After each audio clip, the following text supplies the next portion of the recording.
1968 میں طلبہ کی تنظیم انجمن طلبہ اسلام بنائی گئی اور اس کا میں پہلا فاؤنڈر پریزیڈنٹ تھا. میرے پاس کبھی میرے گھر پر دروازے پر کوئی احتساب کمیشن، احتساب بیورو یا نیب کی کوئی ٹیم جو ہے نہیں آئی ہے، نہ آ سکتی ہے. قائد اعظم کے مزار کے نیچے میوزیم ہے. الحمدللہ اس کو بنانے کا فیصلہ میری صدارت میں ہوا. میں قائد اعظم مزار مینجمنٹ بورڈ کا چیئرمین تھا. 23 مارچ 1988 کو اللہ کے فضل سے میں نے اس کا افتتاح کیا. مزار کے گرد دھول مٹی اڑتی تھی. یہ گرین باغ نہیں تھا، اب تو یہ گرین باغ ہے. بہترین ماربل کا استعمال ہوا ہے. یہ میں نے جنید صاحب کو کہا کراچی کو ایک تحفہ دیں آپ کہ یہاں باغ قائد اعظم بن جائے. آپ ایوان صدر کی طرف جائیں گے، الٹے ہاتھ پر ایک 16 منزلہ بلڈنگ ہے، Shaheed Millat secretariat. House building finance corporation اس کو بیچنا چاہتا تھا، تو اس فقیر نے اس کا نام رکھا شہید ملت سیکریٹریٹ، نوابزادہ لیاقت علی خان کی یاد کو تازہ رکھنے کے لیے. پیٹرولیم منسٹری میں نے ایک ڈیسیژن لیا، کوئی نیا پیٹرول پمپ کا لائسنس جاری نہیں ہو سکتا جب تک کہ وہاں ایک بہت خوبصورت چھوٹی مسجد، بہترین وہاں پر وضو کرنے کا انتظام، بہترین WC نہ ہو. پاکستان کے ہسپتالوں سے لوگوں کا علاج ٹھیک نہیں ہوتا، سرکاری اسکولوں میں اچھی تعلیم نہیں ملتی. ہم نے منسٹری میں عزت سے گزار لیا. اب یہ کوشش کی جائے المصطفیٰ ویلفیئر سوسائٹی بنا کر، آرگنائز کر کے، اس کو چلا کر اس کام کو آگے کیا جائے. 2,20,000 سے زائد ہم نے موتیے کی سرجری فری کر لی ہے. اصل بات تو یہ ہے، آپ کے دادا جان کے بقول یہ نام مصطفیٰ کا نام، یہ نام کوئی کام بگڑنے نہیں دیتا، بگڑے بھی بنا دیتا. سب نام ہے محمد صلی اللہ تعالیٰ علیہ وسلم. السلام علیکم ناظرین، welcome back to podcast. آج کی ایپیسوڈ ایک بہت ہی شفیق انسان کے ساتھ ہے. ہم بچپن سے ان کو دیکھ رہے ہیں اور ان کا دست شفقت ہمارے سب کے اوپر ہے. ہر نعت خان، ہر عالم، ہر مبلغ ان سے واقف ہے.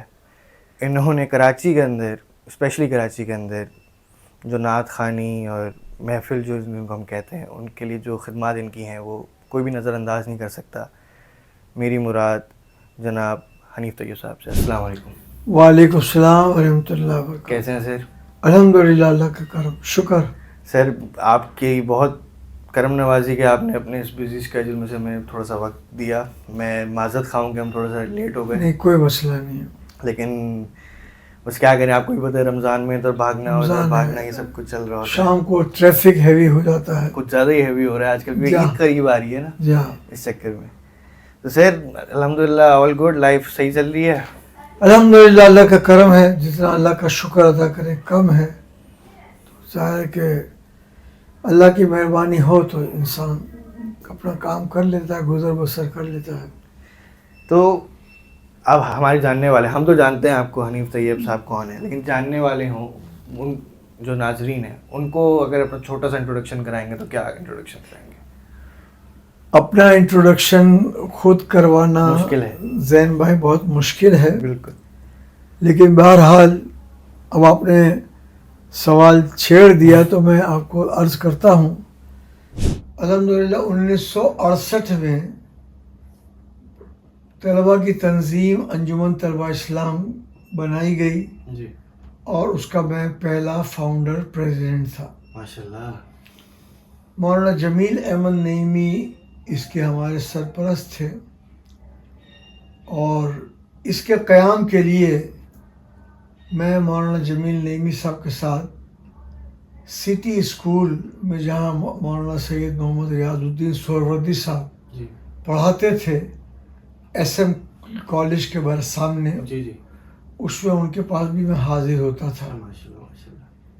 اللہ نے کرم کیا، اس شہر کراچی سے میں کونسلر بھی رہا. 3 مرتبہ اللہ نے مجھے اپنے کرم سے ممبر قومی اسمبلی الیکٹ کروایا.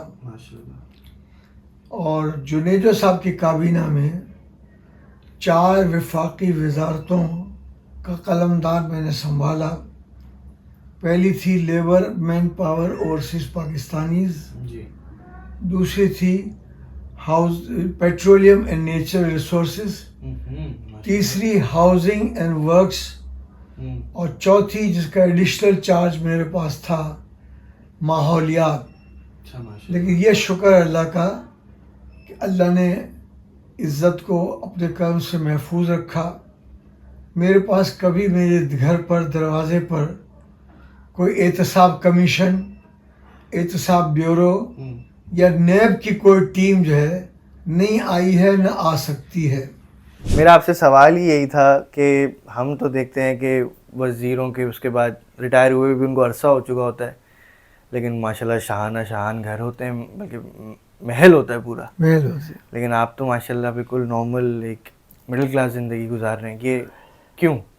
میں علامہ سید احمد سعید شاہ صاحب کاظمی، ملتان والے جن کو غزالی دوران کہتے ہیں متفقہ طور پر، ان کا مرید ہوں.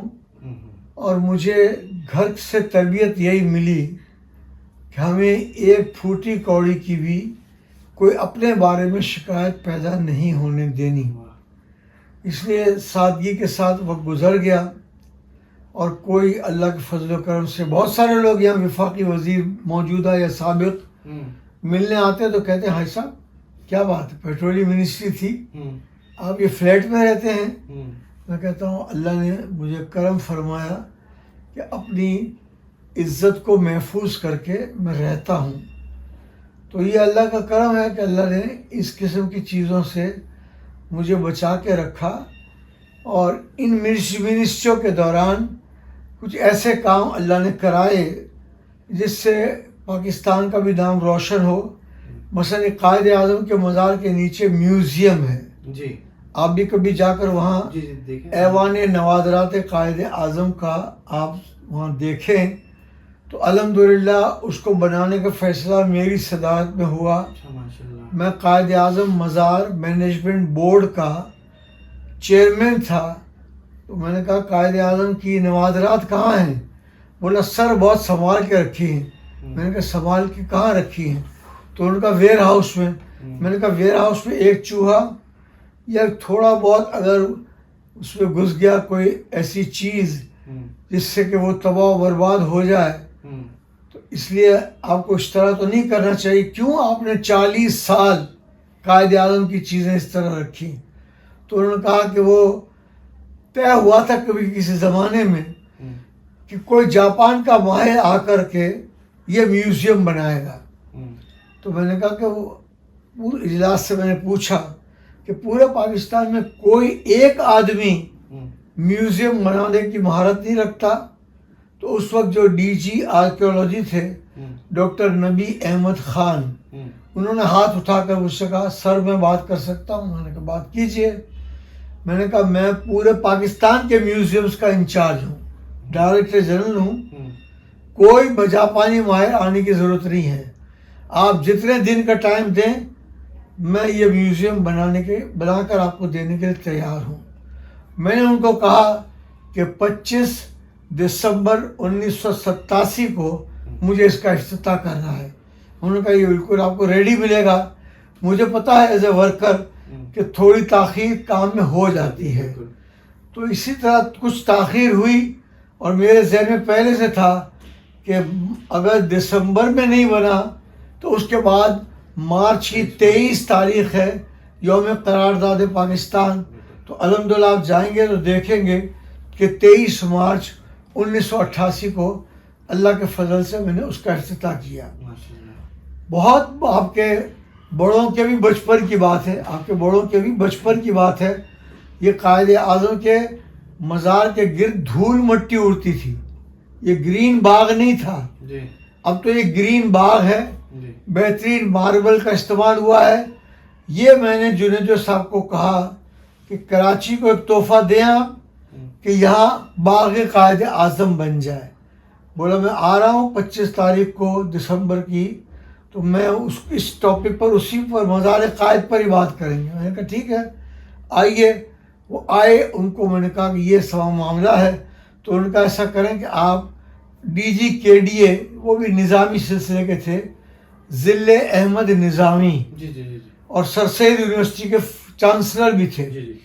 انہوں نے ان کو میں نے کہا کہ اس طرح میں آپ کو آنا چاہتا ہوں. بولے آپ ہمارے وزیر ہیں، آپ میرے پاس کیسے آئیں گے؟ میں آپ کے پاس آتا ہوں. ہماری ملاقات ہوئی اور میں نے کہا کہ ایسا میوزیم بھی بنانا ہے اور ایسی بہترین قسم کی باغ قائد اعظم کی اسکیم آپ بنائیں. آپ علی گڑھ کے انجینئر ہیں. تو انہوں نے کہا ٹھیک ہے میں بنا دوں گا. انہوں نے بنایا. جب وہ بنا چکے تو پھر اسی دھول مٹی پر پہلے دریا پھر قالین بچھا کر جوریجو صاحب بھی آئے. اس وقت گورنر سندھ اشرف ڈبلیو تابانی تھے. وزیر اعلیٰ سید غوث علی شاہ تھے. اور سب کو بلا کر یہ نقشہ باغ قائد اعظم کیسا ہوگا وہ بنا ان کو دکھانا تھا. پہلے بریفنگ میں نے دی, اس کے بعد نظامی صاحب نے دی, اور اس طرح الحمدللہ یہ باغ قائد اعظم بنانے کا معاملہ آن دی اسپاٹ منظور بھی ہو گیا. اور پھر اس کے بعد کابینہ میں بھی اس کو میں لے گیا اور کابینہ نے بھی منظور کر دیا. تو یہ ہو گیا. اسلام آباد آپ جب بھی جائیں تو آپ ایوان صدر کی طرف جائیں گے تو الٹے ہاتھ پر ایک 16 منزلہ بلڈنگ ہے, شہید ملت سیکریٹریٹ. وہ تھی ہاؤس بلڈنگ فائنانس کارپوریشن کی. ہاؤس بلڈنگ فائنانس کارپوریشن اس کو بیچنا چاہتا تھا. اب بیچے اور خریدے تو بیچ میں بہت سارے لوگوں کے دلالی میں ہاتھ کالے ہو جاتے ہیں. ڈائریکٹلی فائنانس منسٹری سے انہوں نے اپروچ کیا. فائنانس منسٹری نے اس کو خریدا اور ہمارے بجٹ سے, ہاؤسنگ منسٹری کے بجٹ سے پیسے لے کر ڈائریکٹلی اس کو دے دیے اور یہ بلڈنگ ہمیں دے دی کہ آپ اس میں سیکریٹریٹ قائم کریں. تو اس فقیر نے اس کا نام رکھا شہید ملت سیکریٹریٹ, نوابزادہ لیاقت علی خان کی یاد کو تازہ رکھنے کے لیے. الحمدللہ آپ اسی طرح اور باتیں میں عرض کروں کہ میں چونکہ میرے پاس پیٹرولیم منسٹری بھی رہی تو پیٹرولیم منسٹری میں نے ایک ڈیسیشن لیا اور فائل پہ لکھا کوئی نیا پیٹرول پمپ کا لائسنس جاری نہیں ہو سکتا جب تک کہ وہاں ایک بہت خوبصورت چھوٹی مسجد, بہترین وہاں پر وضو کرنے کا انتظام, بہترین WC نہ ہو. تو ہزارہ مسجدیں اب تک ایسی بن چکی ہیں جس کی کنڈیشن اس فقیر نے لگائی تھی کہ یہاں یہ چیزیں ہونی چاہیے. تو بہت سارے لوگ جاتے ہیں, دیکھتے ہیں, آتے ہیں اور میرے لیے دعا کرتے ہیں, وہاں نماز پڑھتے ہیں تو بھی ثواب مجھے مل جاتا ہے. تو اللہ تعالیٰ نے ایسے کام کرائے. اور اس کی وجہ کیا تھی کہ میں علماء اور مشائخ کی صحبت میں رہا اور آپ کے دادا جان کے پاس بھی میں آتا جاتا رہتا تھا. ایک دن انہوں نے ہمیں فرمایا حاجی صاحب یہ جو DC ایسٹ ہے اس سے میری ملاقات کا آپ انتظام کرائیں اور مجھے آپ وہاں لے چلیں. میں نے کہا اس کے پاس آپ کیوں جائیں گے, مجھے آپ فرمائیں, میں اس سے ٹائم لے کر آپ کے حجرے میں لے آتا ہوں اس کو. DC میرے حجرے میں آئے گا. میں نے کہا بالکل آپ کے حجرے میں آئے گا. اور جس دن میں لے کر گیا تو حضرت اتنے خوش تھے کہ آنکھوں سے ان کے آنسو نکل آئے کہ آج حاجی صاحب نے ایک ورکر کے طور پر جس DC کو میں ملنا چاہتا تھا اس کو وہ میرے پاس لے آئے. انہوں نے بڑی زندگی سادگی میں, عاجزی میں, انکساری میں, فروغ نعت خوانی میں انہوں نے گزاری. اور ماشاءاللہ پھر اس کے بعد ان کے سارے صاحبزادگان فروغ نعت خوانی میں کام کر رہے ہیں. الحمدللہ. سر میرے تو کافی معصومانہ قسم کے سوالات ہوتے ہیں جو آج کل کے یوتھ آپ سے کرنا چاہتا ہے. جی. تو آج کل آپ کو پتہ ہے کہ ماشاءاللہ پیٹرول کی پرائسز یہ آسمان کو چھو گئی ہیں. تو as an x petroleum minister آپ کیا سجیسٹ کریں گے؟ یہ یعنی پیٹرولیم منسٹر کے کنٹرول میں ہوتا ہے پرائس دیکھنا اور یہ سب کچھ ہائیک وغیرہ جو یہ پرائس ہوتی ہے؟ دراصل گزارش یہ ہے کہ پیٹرولیم کی تلاش میں دیانتداری سے محنت کی جائے نا تو پاکستان کے اندر قائد اعظم کا فرمان بھی ان کے ارشادات میں ہے کہ بہت سے معدنی ذخائر ہیں, بہت پیٹرول ہے, بہت گیس ہے, نکالا کیوں نہیں؟ لیکن نکالنے میں دیانت چاہیے, امانت چاہیے. مجھے کہا تھا جنرل ضیاء الحق نے اس گورنر ہاؤس سندھ میں، اس وقت اشرف ڈبلیو تاوانی گورنر تھے، تو رومانیہ کا پریزیڈنٹ چاؤسس کو ملنے کے لیے آیا تھا. اس سے پریزیڈنٹ صاحب ملنا چاہتے تھے. ان سے پاکستان پیٹرولیم کی چیزوں کا ڈیل کرتا ہے، تو مجھے بھی یہ تھا کہ آپ بھی ضرور اس میٹنگ میں شریک ہوں. تو میٹنگ میں شریک ہوا تو ضیاء الحق نے کہا رومانیہ کے پریزیڈنٹ کو، he is the most luckiest petroleum minister of the history of Pakistan. ان لفظوں میں میرا تعارف کرایا. اور ظاہر ہے بہت کچھ اس زمانے میں ہوا، لیکن بعد میں جیسے مثال کے طور پر اس بات کو اور سمجھانے کے لیے، سیندھک ایک پروجیکٹ ہے، کاپر کا پروجیکٹ ہے. اس وقت 1986 میں اس پر کام جب میں نے شروع کروایا تو اس کی حمایت میں فیڈرل منسٹری کے لوگ، دوسرے لوگ نہیں تھے. وہ چاہتے تھے کہ بلوچستان میں اگر سیندھک ہے تو کوئٹہ سے لے کر سیندھک تک سڑک بچھانے کے لیے، بجلی لے جانے کے لیے، پانی لے جانے کے لیے، اسکول بنانے کے لیے تو اتنا خرچہ ہوگا، یہ خرچہ بھی سیندھک پروجیکٹ برداشت کرے. میں نے کہا بلوچستان کی ترقی کے لیے کام کرنا ہماری ذمہ داری نہیں ہے. بولا ہے ہماری ذمہ داری. تو میں نے کہا یہ سب ہم پاکستان کی federal government with cooperation of provincial government یہ کام کرے گی. الحمدللہ اس کے بعد وہ سیندھک کا پروجیکٹ شروع ہو گیا. لیکن پرابلم تو یہ ہے کہ منسٹر تو ایک پیریڈ کے بعد منسٹر نہیں رہتا، لیکن بعد میں جن کے ہاتھ میں کنٹرول آتا ہے ان سے کون کہے کہ تم دیانت داری سے وقت گزارو، اسی میں تمہاری عاقبت کی بھلائی ہوگی. تو پیٹرولیم کی مصنوعات کے مہنگا ہونے میں ایک فیکٹر یہ بڑا ہے کہ پیٹرولیم کی چیزیں جو ہیں، مصنوعات، ان کو زیادہ سے زیادہ ڈسکور کرنے کے لیے اور زیادہ سے زیادہ اس سے فائدہ اٹھانے کے لیے جو کام کرنا چاہیے تھا وہ ہمارے لوگوں نے نہیں کیا. اس لیے جب عالمی سطح پر اس کا بھاؤ بڑھتا ہے تو IMF کی طرف سے بھی شرط ہوتی ہے آپ بھی اپنے یہاں بھاؤ بڑھائیں، کیونکہ IMF سے آپ قرضہ لیں گے تو قرضہ لیا جاتا ادا کرنے کے لیے. اسلام کے لحاظ سے، چونکہ مذہبی ماحول کا آدمی ہوں، اسلام کے لحاظ سے تو سودی قرضہ نہیں لینا چاہیے. اور سودی قرضہ جس نے لیا اس نے اللہ سے جنگ کا اعلان کیا. اللہ سے جنگ کا اعلان کرنے کے نتیجے میں جو دشواریاں آپ کے سامنے ہیں، ہر روز دوسرے دن تیسرے دن الیکٹرک کا بھاؤ بڑھ گیا، گیس کا بھاؤ بڑھ گیا، پیٹرولیم مصنوعات کا بھاؤ بڑھ گیا، کھانے پینے کی تمام چیزوں کے بھاؤ بڑھ گئے. تو یہ تباہی جو ہے ہماری اپنے اوپر لائی ہوئی تباہی ہے.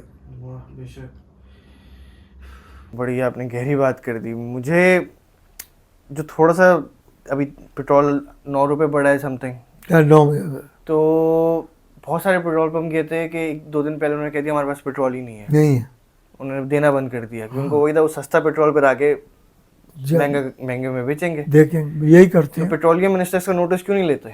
مطلب یہ ہے کہ اصل میں یہ سب کچھ پیٹرولیم منسٹر اور فائنانس منسٹر یہ سوچ کر کرتے ہیں کہ ہمیں IMF سے لون نہیں ملے گی اگر ہم نے ان کا قرضہ بمے سود کے واپس نہیں کیا.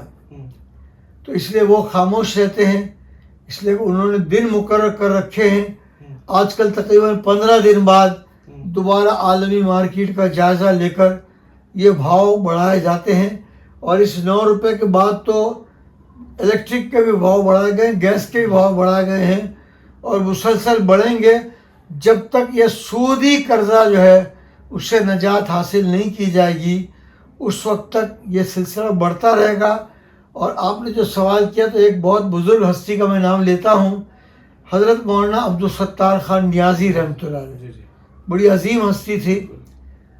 انہوں نے ایک دن مجھے فون کیا کہ آپ 1-2 دن بعد اگر آ جائیں تو نواز شریف سے ہم دونوں کی ایک ملاقات ہمیں کرنی ہے.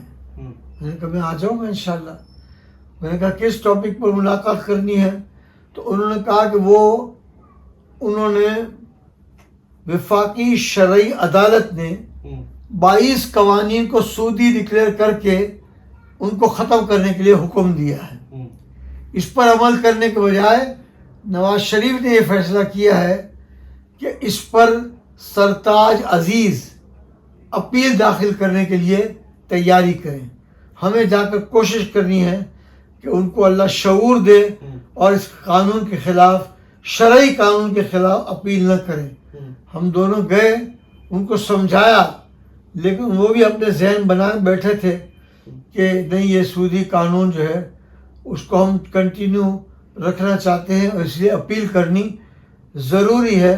اس وجہ سے ان تمام تکالیف کا نوجوان نسل، کیونکہ ہم جیسے پرانے لوگ تو سستا ڈالر تھا، اب ڈالر کا کیا ریٹ ہے، سستا معاملہ تھا، اب کتنا آسان مشکل ہو گیا ہے.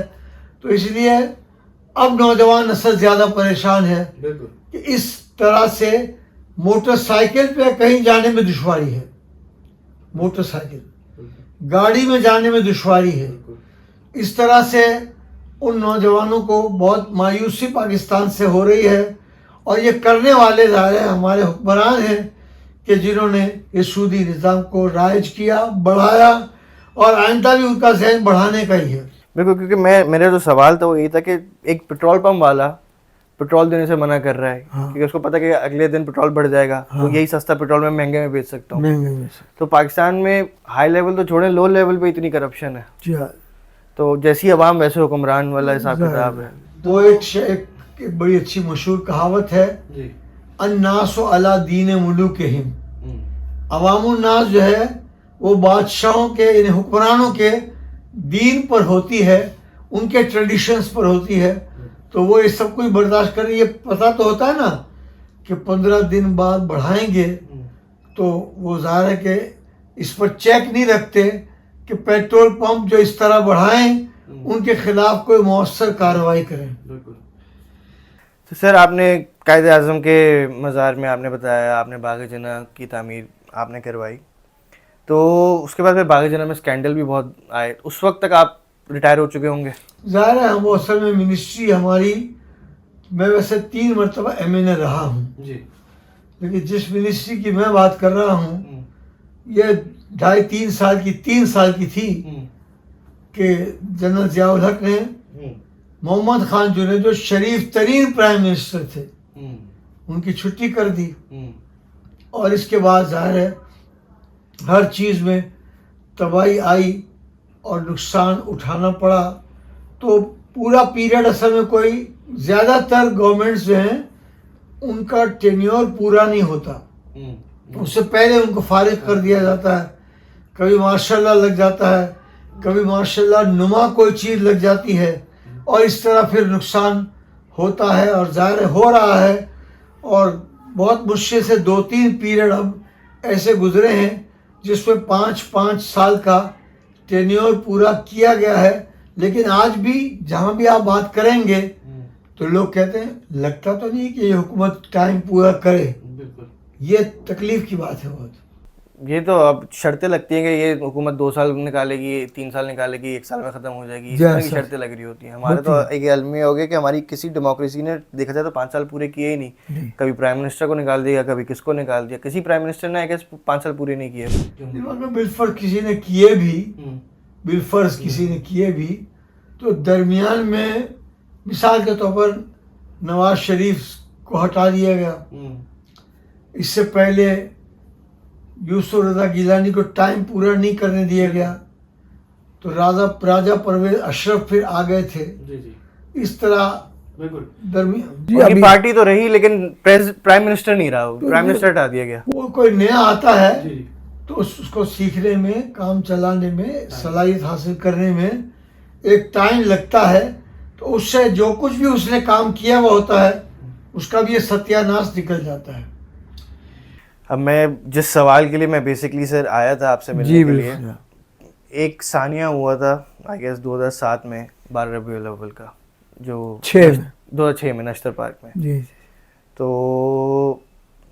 وہ ایک ایسا ثانیہ تھا کہ اس کے بعد جب بھی والد صاحب پاکستان کے اندر کہیں پروگرام پہ جاتے تھے تو ہمیں ڈر لگ جاتا تھا کہ یا اللہ بس خیر عافیت سے واپس آ جائیں. آمین. تو اس وقت تو آپ موجود تھے ادھر جی ہاں، جب میں یہ موجود ہوا؟ تھا، وہ تو اللہ کی دین ہے کہ آپ کو اللہ نے بچا لیا. بچا لیا. تو کیا کیفیت تھی, کیا ہوا تھا؟ ایک تو ہمارے بڑے بڑے اہم لوگ اس میں شہید ہو گئے. یہ جو پیٹرول پمپ جس سے آپ نے گاڑی موڑی ہے, جی, یہاں تک میں پیدل آتا رہا, جلوس میں شریک تھا. میرے ساتھ بعد میں 3 اور امپورٹنٹ لیڈر جو جلوس کے تھے وہ موجود تھے. مولانا شاہ تراب الحق کافی چل کر پھر گاڑی میں بیٹھ کر نشتر پارک چلے گئے تھے. مولانا کوکب نورانی بھی کافی چل کر نشتر پارک چلے گئے تھے. میں, حافظ تقی شہید, ہنی بلو شہید, صاحبزادہ سید فرید الحسین کاظمی شہید, ہم 4 آدمی اس پیٹرول پمپ تک پہنچے تو میرے اس پاؤں میں ایک دم سے درد اٹھا تو میں نے 2 آدمیوں کو پکڑ لیا ورنہ میں گر جاتا. اور اس کے بعد آگے نشتر پارک تک چلنا مشکل تھا. اس پیٹرول پمپ کے پاس میں نے قریب سے ایک کیمپ سے کرسی منگوا کر میں کرسی پہ بیٹھ گیا. تھوڑا مساج میں نے پاؤں کا کیا اور وہاں پر المصطفیٰ کے فری میڈیکل کیمپ سے میں وولٹران کی 2 یا 3 گولیاں, زمزم کے 3 گلاس پانی منگوا کر وہ گولیاں بھی پیں, پانی بھی پیا اور مساج بھی کیا. پھر بھی 2 آدمیوں کو پکڑ کر آہستہ آہستہ آہستہ میں نشتر پارک پہنچا.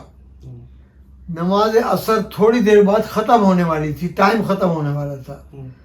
تو میں نے خزائن العرفان مسجد میں عصر کی نماز آخری چند جب منٹ باقی تھے تب پڑھی.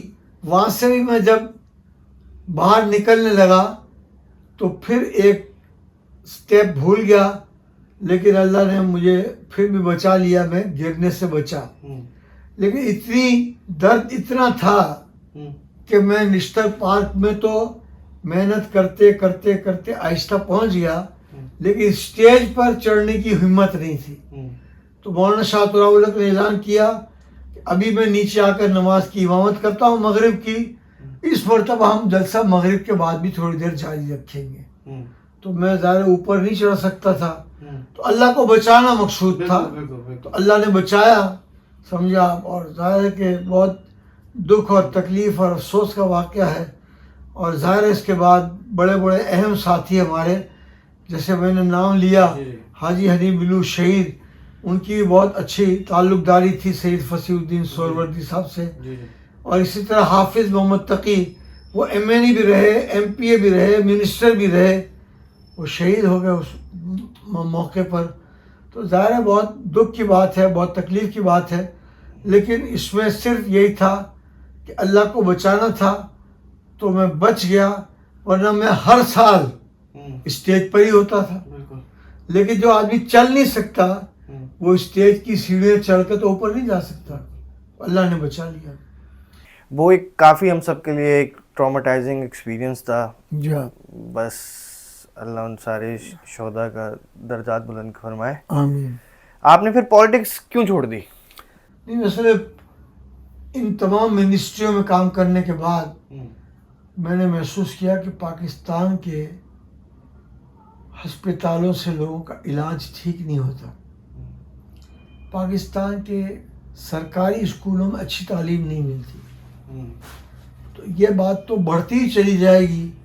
میں نے سوچا کہ اب بہتر یہی ہے کہ ہم نے منسٹری میں عزت سے گزار لیا, اب یہ کوشش کی جائے کہ المصطفیٰ ویلفیئر سوسائٹی بنا کر آرگنائز کر کے اس کو چلا کر اس کام کو آگے کیا جائے. تو یہ المصطفیٰ کے نام کی برکت ہے. ہم تو کارکن ہیں, کارکن کے طور پر کوشش کرتے ہیں, لیکن ڈائلیسس ہمارے یہاں فری ہے. ماشاءاللہ. تھیلیسیمیا کے جو پیشنٹ ہوتے ہیں جن کا جگر خون پیدا نہیں کرتا, ان کا بلڈ ٹرانسفیوژن ہمارے یہاں فری ہوتا ہے. اس کے لیے جو بلڈ بینک پرانا تھا, ایک مرتبہ محسن پاکستان ڈاکٹر عبدالقدیر خان نے مجھے دورے پر آئے, المصطفیٰ میں آئے, کہا کہ بھائی صاحب یہ مشین اب پرانی ہو گئی ہے, اب ایک نئی مشین خریدنی چاہیے. میں نے کہا ٹھیک ہے خرید لیں گے. ایسٹیمیٹ نکلوانے سے پہلے میرا اندازہ تھا کہ شاید اس کا ایسٹیمیٹ 20-25 لاکھ ہوگا. میں نے پھر اپنے اسٹاف کو کہا کہ اس کو آپ ذرا ایسٹیمیٹ نکلوائیں. تو انہوں نے 20-25 لاکھ اس زمانے کے 20-25 لاکھ آج کل تو آلموسٹ 2.5-3 کروڑ کی کہانی ہوگی. جی اس پہ کوئی شک نہیں. تو نہیں لیکن اس میں بھی کیا ہوا, ایسٹیمیٹ جب نکالا تو ایسٹیمیٹ نکلا 1 کروڑ روپے کا اس زمانے کے. اب اس وقت کتنے کروڑ ہوں گے آپ اندازہ لگائیں. تو اس لیے ایک فیملی کو میں نے فون کیا کہ آپ 5 بھائی بیٹھیں گھر پر, میں چائے پینے کے لیے آپ کے پاس آؤں گا. خیر چائے کے ساتھ انہوں نے وائے کا بھی انتظام کیا تھا. اور جب ان کو میں نے ایسٹیمیٹ دکھایا, 5 بھائی نے ایک کے بعد دیگر دیکھا اور پھر کہا کہ بھائی صاحب یہ بلڈ بینک ہم اپنی طرف سے آپ کو لگا کے دے دیں گے. کتنی بڑی بات ہے. تو اس المصطفیٰ میں ہونٹ کٹے اور تالو کٹے بچوں کی 62,500 سے زیادہ فری سرجریز ہو چکی ہیں. اگر صرف ہونٹ کٹا ہوا ہے تو سرجری میں راؤنڈ اباؤٹ 70,000 خرچ ہوتا ہے. لیکن ہونٹ کے ساتھ کچھ ناک بھی کٹا ہوا ہے اور کچھ دانت پر بھی اثر ہے, 1.25 لاکھ 1.5 لاکھ کا خرچ ہوتا ہے. لیکن مخیر حضرات ہمیں پیسے دیتے ہیں اور ہم یہ تعاون, ان کے تعاون سے یہ فری آف چارج ہم ہونٹ کٹے تالو کٹے کی 62,500 سے زیادہ سرجریز کر چکے ہیں. اسی طرح سفید موتیے کی سرجری ہوتی ہے, وہ الحمدللہ ہم لوگ گاؤں دیہات میں جا کر کرتے ہیں, المصطفیٰ میں بھی کرتے ہیں. لیکن گاؤں دیہات میں تو کون جائے گا. تو گاؤں دیہات میں ہماری ٹیم جاتی ہے, تو وہاں سامان لے کے جاتی ہے اور الحمدللہ 2,20,000 سے زائد ہم نے موتیے کی سرجری فری کر لی ہے. تو یہ اللہ کا کرم ہے, جو اللہ کا کرم ہے. اور اصل بات تو یہ ہے آپ کے دادا جان کے بقول کہ یہ نام مصطفیٰ کا نام, یہ نام کوئی کام بگڑنے نہیں دیتا, بگڑے بھی بنا دیتا. سب نام محمد صلی اللہ تعالیٰ علیہ وآلہ وسلم. سر المصطفیٰ ویلفیئر سوسائٹی کو اب کتنے سال ہو گئے؟ ابھی 41واں سال ہے ماشاءاللہ الحمدللہ. تو یہ آپ نے تب اسٹارٹ کی جب آپ پالیٹکس میں تھے یا پالیٹکس کو خیر آباد کر کے آپ نے پھر یہ اسٹارٹ کی؟ نہیں اصل میں میں نے پالیٹکس سے پہلے ہی کام تو شروع کر دیا تھا. اس لیے کہ آپ کو اگر مجھے فوٹو مل گیا تو میں بھیجوں گا. مسجد نبوی کے پہلے آخری گیٹ 85-86 تک باب مجیدی تھا. اب باب مجیدی بالکل اندر بیچ میں ہے. باب مجیدی سے جب ہم باہر نکلتے ہیں تو الٹے ہاتھ کی جو پہلی بلڈنگ اس وقت تھی اس کا نام تھا دارالیتامہ. وہ میرے نانا جان حاجی عبد الغنی رحمۃ اللہ علیہ اور ان کے بھائی حاجی عبد الکریم رحمۃ اللہ علیہ انڈیا سے کام کرتے کرتے وہ حرمین شریفین کی حاضری کے لیے گئے. وہاں غربت دیکھی, وہاں پیٹرول ایجاد نہیں ہوا تھا, وہاں سونا دریافت نہیں ہوا تھا, تو بہت غربت تھی. تو ان بھائیوں نے سوچا کہ ہم یہاں کے لوگوں کے لیے ایک یتیم خانہ بنا دیتے ہیں. وہ یتیم خانہ انہوں نے بنا دیا اور یتیم خانے کا افتتاح 2 بڑی مقتدر شخصیات نے کیا. ان کا نام آپ کے والد صاحب سنیں گے تو بہت خوش ہوں گے. اعلیٰ حضرت امام احمد رضا کی ایک خلیفہ مولانا شاہ عبد العلیم صدیقی رحمۃ اللہ علیہ نورانی صاحب رحمۃ اللہ کے والد, اور ایک قطب مدینہ مولانا ضیاء الدین مدنی. ان دونوں حضرات کو بلایا گیا. انہوں نے دعا کر کے, کینچی کا والا سلسلہ پہلے نہیں تھا, دعا کر کے انہوں نے افتتاح کر دیا. اور الحمدللہ اس کے بعد انہی لوگوں نے کہا کہ آپ نے یتیم خانہ تو یہاں بنا لیا, بہت اچھا کیا, لیکن مسجد نبوی کی توسیع ہوگی تو یہ یتیم خانہ توڑنا پڑے گا. ان دونوں بھائیوں نے کہا ہم تو تاجر ہیں, آپ بتائیں ہم کیا کریں. بولا آپ ایک ڈیڈ لکھ دیں, وقف کر دیں, جب بھی مسجد نبوی کی توسیع ہو اور اس یتیم خانے کی عمارت کو توڑنا ہو تو یتیم خانے کی عمارت توڑ دی جائے اور اس کے نیچے جو زمین ہے وہ اور یتیم خانے کا جو کمپنسیشن ملے گا یہ سب کا سب مسجد نبوی کی تعمیر میں لگا دیا جائے. تو الحمدللہ یہ مسجد نبوی کی تعمیر میں لگ گیا ہے. اب اللہ جب بھی سعادت دیتا ہے مجھے جانے کی تو اس جگہ پر جہاں باب مجیدی اب ہے اس کے بعد جو 8-10 الٹے ہاتھ پہ مسلح ہیں ان پر میں تھوڑی دیر بیٹھ کر اپنے بزرگوں کو سلام پیش کرتا ہوں. یہ باتیں سنتے سنتے ذہن بنا ہوا تھا کہ ہمیں بھی ویلفیئر کا کوئی کام کرنا ہے. پھر اچھی دوستوں کی ٹیم مل گئی اور اس ٹیم نے المصطفیٰ کو اتنے عروج پر پہنچا دیا. اللہ تعالیٰ اور بھی زیادہ عروج عطا کرے گا کیونکہ جب دل میں اخلاص ہو تو اللہ برکت دیتا ہے.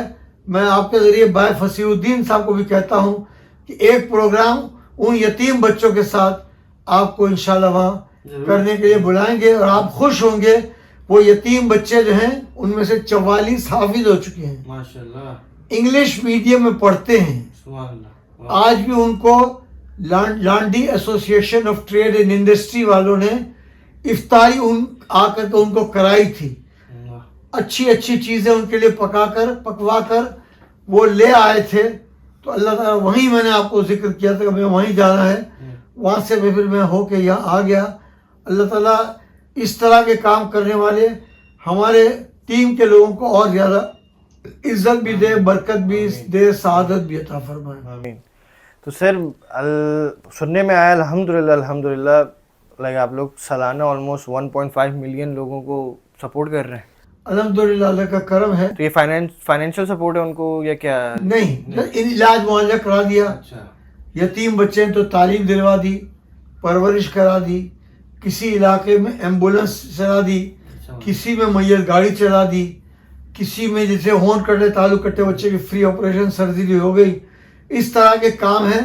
جیسے مجھے انگلینڈ کے ان کو جانتے بھی ہوں گے فصیح الدین سہروردی صاحب, مفتی محمد جمشید سعیدی الفرڈ میں ان کی مسجد ہے اور لنڈن میں ہے وہ. انہوں نے مجھے فون کیا کہ ہم نے اوگی میں مانسیرا میں 8,000 فٹ کی بلندی پر ہم نے ہاسپٹل تو بنا لیا لیکن اب ہمیں لگتا ہے کہ ہم چلا نہیں سکتے, کیا کریں. میں نے کہا پریشان ہونے کی ضرورت نہیں ہے, آپ جب بھی پاکستان آئیں تو کراچی آئیں, ٹرسٹ والوں کے ساتھ آپ کی بیٹھ کر میں خود میٹنگ کرا دوں گا. آپ ایک MOU سائن کر کے ہمیں یہ ہاسپٹل دے دیں, ہم چلائیں گے. اور الحمدللہ چل رہا ہے. تو اللہ چلا رہا ہے, اللہ کام کرا رہا ہے, اللہ کی مہربانی ہے, کرم ہے. آخری میں بس آپ سے اپنے دل کی ایک بات کروں گا کہ مجھے بھی ویلفیئر کا شوق ہے, کہ مجھے لوگوں کی مدد کرنے کا شوق ہے, اور اللہ نے دل میں یہ چیز ڈالی ہے کہ ہم نے آگے جا کے کچھ کرنا ہے اللہ کی مخلوق کے لیے. تو آخری میں چاہوں گا میرے لیے دعا کریں کہ میں جو ہوں لوگوں کے لیے اس چیز میں جیسے آپ کے جو نقش قدم پہ ہیں ان پہ چلوں اور لوگوں کے لیے کچھ کر سکوں. اللہم صلی علی سیدنا نبینا مولانا محمد معادل الجود والکرم وآلہ وصحبہ وبارک وسلم.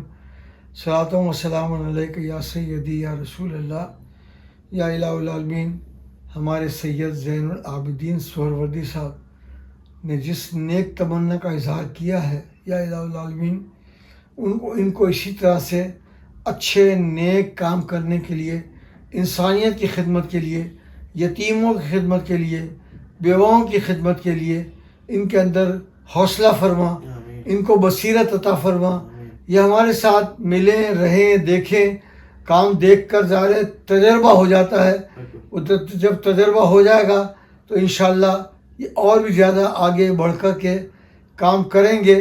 یا اللہ میں دعا گو ہوں کہ انہوں نے اس عظیم مہینے میں اور اس عظیم عشرے میں, اور یہ جہنم سے نجات کا عشرہ ہے, انہوں نے یہ نیت کی ہے, تو اس نیت کو یا الہ العالمین اپنے حبیب کے طفیل کامیابی سے دوچار فرما, کرم فرما, فضل فرما. اور یا الہ العالمین ان کے گھر کے تمام افراد کو خوشیاں برکتیں عطا فرما. یا الہ العالمین ان کا مستقبل بہت اچھا ہو, اور یہ حضرت مولانا سید محمد ریاض الدین سہروردی رحمۃ اللہ علیہ اور بھائی سید فصیح الدین سہروردی رحمۃ اللہ علیہ کے مشن پر چلیں. اور ان کے علاقے سے اللہ تو نے اپنی کرم سے 2 مرتبہ مجھے ممبر قومی اسمبلی بنایا. اس میں ظاہر ہے کہ ان کے خاندان کا بھی بہت دخل تھا. اللہ اور برکت عطا فرما. سبحان ربک رب العزت عما یصفون وسلام علی المرسلین والحمد للہ رب العالمین.